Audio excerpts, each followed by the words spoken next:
مادارانی بەڕێز زۆر جارە مو ساڵێک شتێک بڵاوە بێتەوە هەر کەسێک قۆچەکە مەسەلەی قۆچکردن کە نابێ نینۆک لە خۆیەوە بکە، نابێ ڕیش مو لە خۆی لابە. ئێمانداران ئەمە عولەمایان دوو ڕێیانەیە بۆی تێبگەن. هەندێک برا هەندێک کەسمانەیە هەندێک مسڵمان وا تێگەیشتووە ئەگە نینۆکی بکاتەوە، ئەگە ڕیشی بتاشێ، ئەگە توێ لە گیانی خۆی بکاتەوە ئیتر قوربانەکەی قبوڵ نییە. ئەمە وانە ئیمانداران. ئەمە عولەمایان فەرموویانە ئەگە کەسێ بتوانێ ئەمانە بکە باش وایە با بیکە. هەندێکیان وتیانە بۆ وجوبە، یعنی ئەبێ واجبە بیکە. هەندێکش ناوەک ئیمام شافعیە فەرمی ئەمانە سونەتن، چونکە ضەحیە خۆی ئەسڵی ئەوەیە کە سونەتە.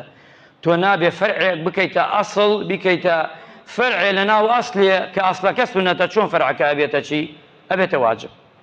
وتیانە من ئەراد ئەن یضحی کە پێغەمبەری خوا فەرمی هەر کەسێ ویستی بوو، هەر کەسەی ویستی بوو کە قوربانی بکە، چونکە ئەگەر ئەمر بووە نایوت ویستی بێ، فەرمانێک کرد پێغەمبەری خوا عەلەیهی سەڵات وەسەلام. ئەمە کەواتە ئەتوانی ئەگەر هاتوو ئینسانێک دەوامێکیە یان ناتوانێ حاڵەتێکی هەیە تایبەتە قوربانیەکەی بکە و هیچ کێشەی تیانە ئینشاءالله تعالی.